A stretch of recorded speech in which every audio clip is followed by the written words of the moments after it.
Hi Jan, how are you? Hey Pippa, how have you been? Really good, thank you.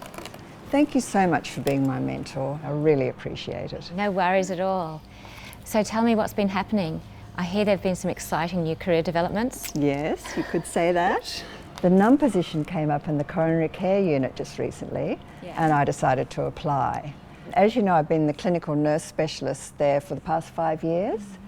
Mostly I'm in charge, and occasionally I fill in as the acting nursing unit manager. And they've just told me that I've got the position.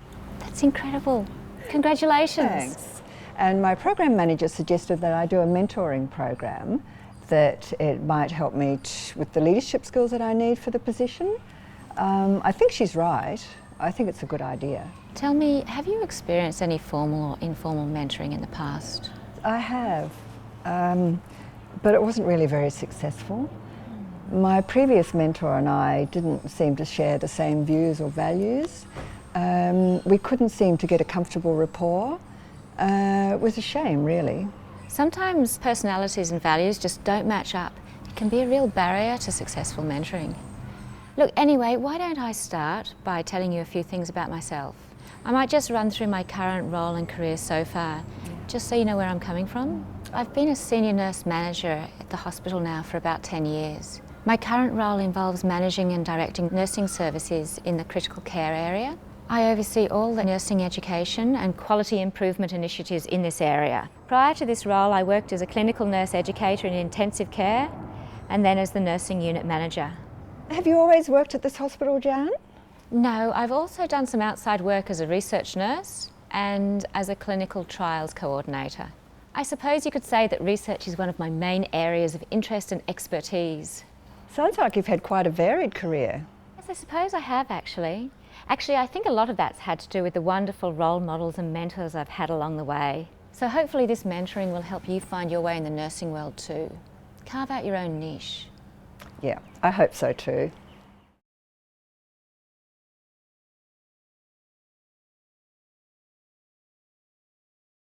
So Pippa, how about we start by establishing an agreement about our mentoring relationship? Just some basic ground rules. I would like it if our meetings were based on mutual honesty and respect. And I also think it's important that what we discuss remains confidential. Yes, I agree, definitely. Feel free to discuss any personal issues that you feel are impacting on your work, but perhaps withhold any extremely personal information or anything that might be perceived as gossip or negative. Yeah, that all sounds fine. I was just wondering, how often should we meet and where? I was hoping that maybe we could arrange to meet roughly once a month. Does that suit you?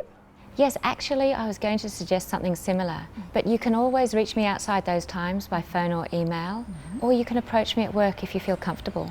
Let me give you my details. My number's 0428 396 254. And your email? Is pippatownsend@yahoomail.com. Got it. Now for our meetings, I would probably suggest something outside of the workplace. You know, my office is quite quiet and separate from the wards, so that might be a good location. Okay. Let me write down the address for you. Thanks. There we go, yeah.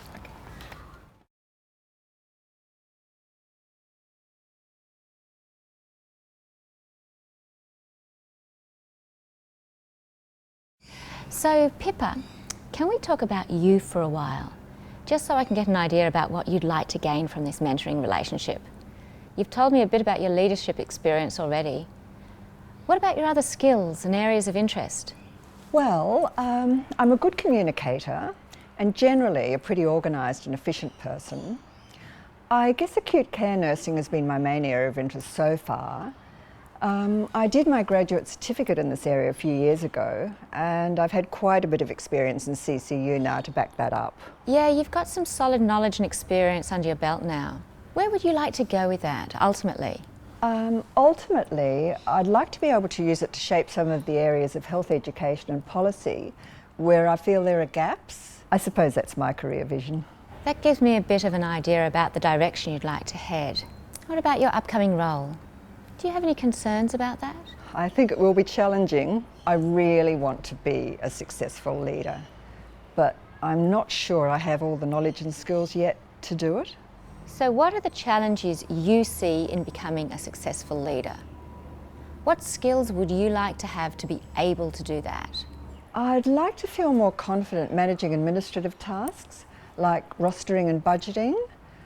They've given me some paperwork, but it all looks quite daunting.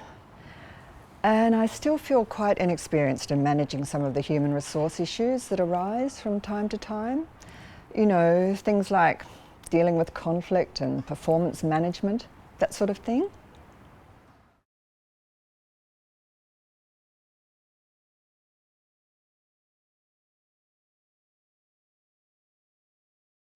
Okay, from listening to what you've said, I think we can move forward and develop some learning goals around those areas you've just identified.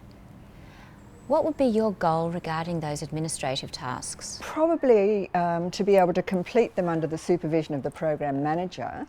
That would be my goal initially. Obviously, I'd ultimately like to be able to do them on my own. No, that initial goal is fine. It's important to have goals that are realistic and achievable. We'll aim for that first. What about your other goals? My second goal is to learn and to apply techniques to provide feedback, to motivate staff and to manage conflict within the unit.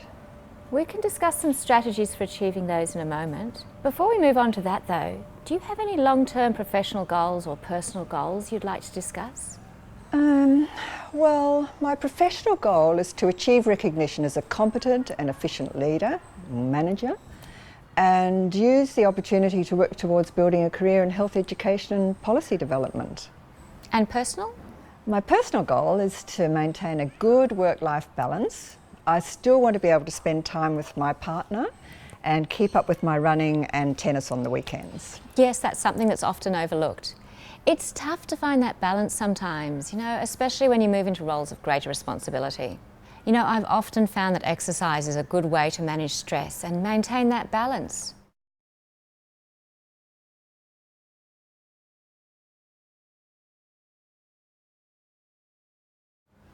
Okay, so now let's look at some strategies that we can use to work towards your goals. I'm thinking that we can even jot these down as an action plan. Plot it all out in a diagram or timeline, just so we can see the steps clearly and look at our time frame. Can you think of any actions you might take to help achieve your goals? Well, I know that you have a lot of experience as a manager, Jan. I was wondering if you could help me with the budgeting and rostering. It's all pretty new to me. Could I use you as a resource person for that? Yes, absolutely. This might be something we can organise to work on from my office. Any other strategies? I was actually wondering if you know any strategies for dealing with conflict and performance management. Certainly. I actually have some reading material on those topics that you could look over. I'm also happy to give advice and discuss some of my experiences as a manager. They're issues I'm very familiar with. The Health Education and Training Institute also has some online resources for staff that covers some of the topics you've mentioned. I can also recommend some organisations that run coaching programs and courses on communication and performance management. They might help. Great. Yep, sounds good.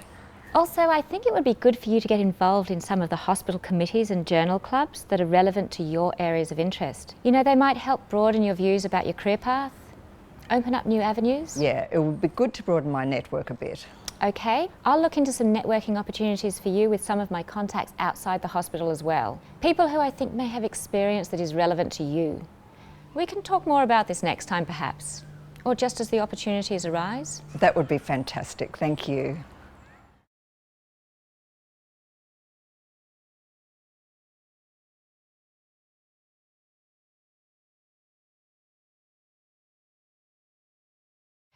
We should probably wrap things up.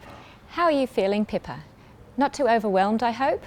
No, I actually feel much clearer now on how to move forward with my goals, which is great. And how do you feel about the mentoring agreement we've come up with? Does it sit comfortably with you? I think it will be very rewarding for both of us. We'll look over your goals and your progress next month when we meet. It'll give me a chance to get some feedback to you as well. Oh, it sounds terrific. Shall we meet at your office? Yes, I think that will work best. Look, email me whatever time and date works best for you. And as I said, feel free to contact me if you run into any issues before that meeting comes around. That all sounds excellent. Thank you for all your support and enthusiasm, Jan. It's really given me the confidence to tackle this new role. Look, that's my pleasure. All the best with it, Pippa. I so look forward to hearing how it goes.